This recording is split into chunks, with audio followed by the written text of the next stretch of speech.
दर्शक बंधु आम शीर्षक देखि आपण चिंता करुवे हठात जापान कौन करने को ए प्रसंग में आगक जा पूर्व आम समस्ते किंचित मात्रा जापान संपर्क में आपण मन तो जानी किंतु जदि प्रसंग को आरंभ कर जापान संपर्क में केतोटी कथा निश्चित मात्रा आलोचना कर आवश्यकता रही। जापान से ही देश जी परमाणुर संघात को सही अर्थात जितेबाला अमेरिका जापान उपर परमाणु बोमा पकईला से जो भयंकर क्षति होता संभाळा बहुत कष्टकर थिले मध्य जापान भली देश ताको संभाली जाइथिला एवं सबुठ बड़ कथा गोटे विराट परिवर्तन मध्य जापान रे देखा जाइथिला एवं जापान सेही दिन ठारू निज पई कोनोसी अस्त्र शस्त्र रखि नथिला अर्थात निज सामरिक शक्ति ठारू दूरे रखिथिला बा निजर सेमिति गोटे विशाल सामरिक विभाग को जन्म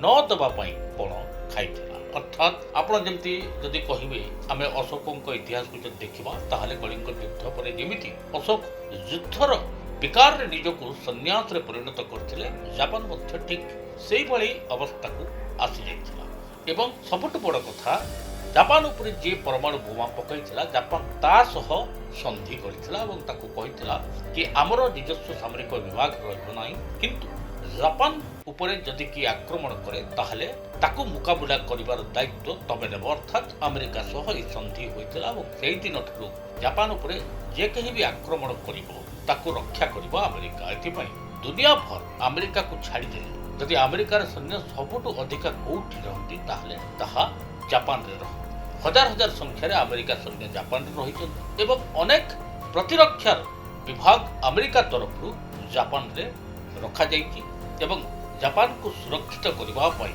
अमेरिका प्रतिश्रुतिबद्ध। एही प्रसंग को जदि आगको नबा संप्रति एक भयंकर विवृत्ति देइछि जापान जापान कहछि कि एबे समय आसीगला कि जापान 20,000 टन रो मिसाइल डिफेंस सिस्टम को निर्माण करिबो केवल सेतिकी नुह आहुरी मध्य एक खबर रो जणा पड़छि कि एबे जापान निजर डिफेंस बजेट को मध्य बढ़ाइबो ता सह हाइपरसोनिक टेक्नोलोजी रे विस्तार करिबो लॉन्ग रेंज मिसाइल एवं ड्रोन सेक्टर रे मध्य निर्माण रे काम करिबो। ए खबर जतबे बाहर को आसिला निश्चित मात्रा रे अमेरिका चीन रूस नॉर्थ कोरिया टेंशन को आसी कारण जापान से देश जो मन को रक्त रे टेक्नोलोजी रही प्रजुक्ति विद्या रही सारा विश्व रे प्रजुक्ति विद्या रे जापान बा जापानी समकक्ष केही नुह एक कथा समस्ते जानिछन्ति आ सेमाने जेतेबेले सामरिक अस्त्र बनैबा आरंभ करदेबे एहा निश्चित मात्रा रे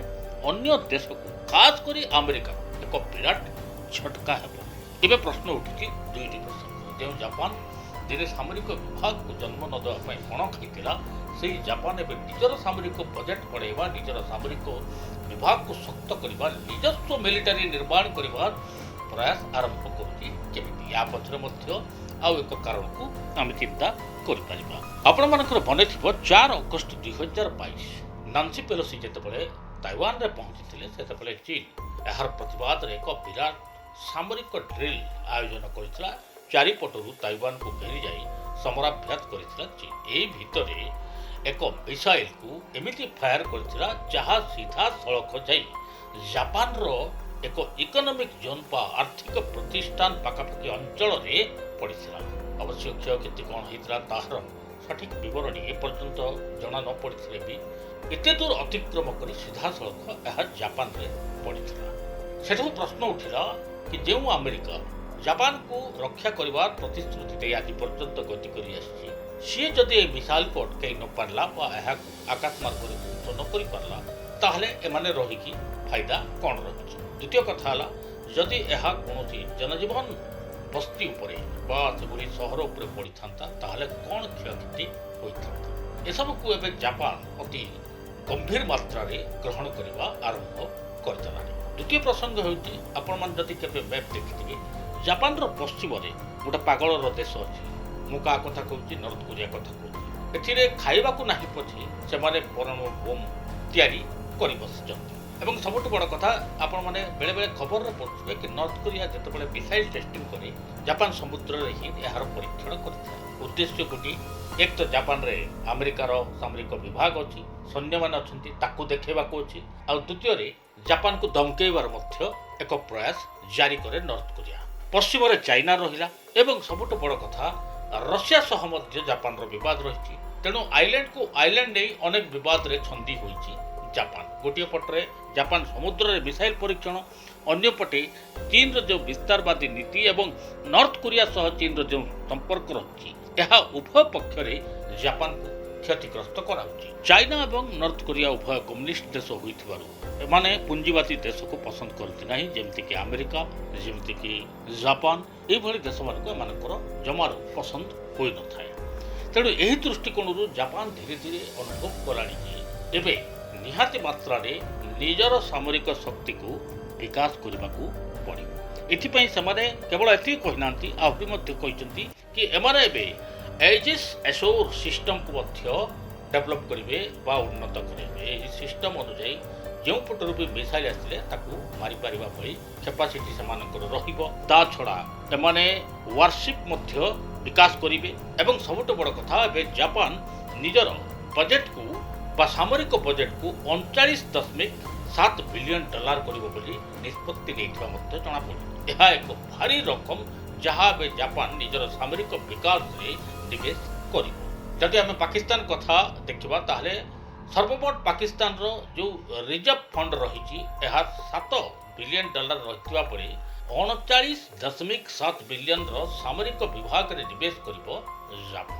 ତେଣୁ ଏଥିରୁ ଅନୁମାନ କରିବା କଥା ଏମାନେ କେତେ କ୍ରୋଧିତ ହୋଇ ରହିଛନ୍ତି। କିନ୍ତୁ ଏବେ ଯଦି ଆମେ ଚିନ୍ତା କରିବା କି 1967 ମସିହାରେ ତାହେଲେ ଜାପାନ ଯେଉଁ ନିୟମ କରିଥିଲା ଏହାର କ'ଣ ହେବ, 67 ମସିହାରେ ଯେଉଁ ନିୟମ ହୋଇଥିଲା ଏ ସମ୍ବନ୍ଧରେ ବି ଆପଣଙ୍କୁ କହି ରଖେ।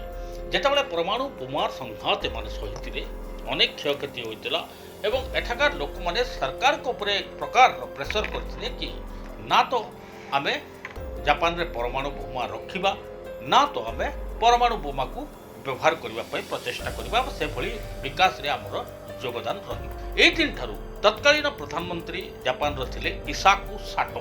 ତାଙ୍କର ନେତୃତ୍ୱରେ ଏକ ନିୟମ କରାଗଲା ବା ଏହି ନିୟମରେ କୁହାଗଲା ନା ଜାପାନ ନିଜେ ପରମାଣୁ ବୋମା ତିଆରି କରିବ, ନା କାହାକୁ ଏଠି ପରମାଣୁ ବୋମା ତିଆରି କରିବା ପାଇଁ ଦେବ, ନା ପରମାଣୁର କୌଣସି ସ୍ଥାୟିତ୍ୱ ଜାପାନ ଭୂମିରେ ଦେଖାଦେବ।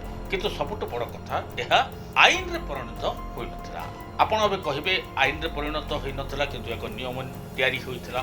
ଯେମିତିକି ଭାରତ ନନ୍ ଆଲାଇନ୍ ମୁଭମେଣ୍ଟ କଥା କହୁଛି, ଅର୍ଥାତ୍ ଭାରତରେ କୂଟ ନିରପେକ୍ଷ ନୀତି ବିନା ଆଇନ ସମ୍ମତ ବା ଆଇନରେ ପରିଧାନ ନ ହୋଇ ମଧ୍ୟ ଏହାକୁ ପ୍ରତ୍ୟେକ ସରକାର ସିଦ୍ଧାନ୍ତମୂଳକ ଭାବରେ ଗ୍ରହଣ କରୁଛନ୍ତି। ଅର୍ଥାତ୍ ଆମେ କୌଣସି ଗୋଷ୍ଠୀରେ ଯିବୁ ନାହିଁ, ନା ତ ଆମେରିକାର ନା ତ ରୁଷିଆର, ଆମର ଭାରତ ପାଇଁ ଯାହା ଦରକାର ଆମେ ସେଇଭଳି ରଣନୀତିରେ କାର୍ଯ୍ୟ କରିବୁ। ଏହିଭଳି ଜାପାନର ଏହା ଆଇନ ହୋଇନଥିଲେ ମଧ୍ୟ ଏହାକୁ ଅନେକ ଦିନ ଧରି ମାନି ଆସିଥିଲା ଜାପାନ। କିନ୍ତୁ ସମ୍ପ୍ରତି ଚାଇନାର ଆକ୍ରୋଶମୂଳକ ମନୋଭାବ, ନର୍ଥ କୋରିଆର ବାରମ୍ବାର ଜାପାନ ଉପରେ ପ୍ରଭାବୀକରଣ, ଆମେରିକାର ସେଭଳି କୌଣସି ଆଖିଦୃଶିଆ ଦୃଷ୍ଟାନ୍ତରେ ଜାପାନକୁ ସମର୍ଥନ କରିବା ଭଳି ଅସହଯୋଗ ଏବଂ ସବୁଠୁ ବଡ଼ କଥା ହେଲା ନିଜ ସ୍ଥିତିକୁ ବର୍ତ୍ତମାନ ଜାହିର କରିବାକୁ ହେଲେ ଜାପାନ କ'ଣ, ଜାପାନ ଏବେ ଦେଖାଇବାକୁ ଚାହିଁଛି ବିଶ୍ୱ।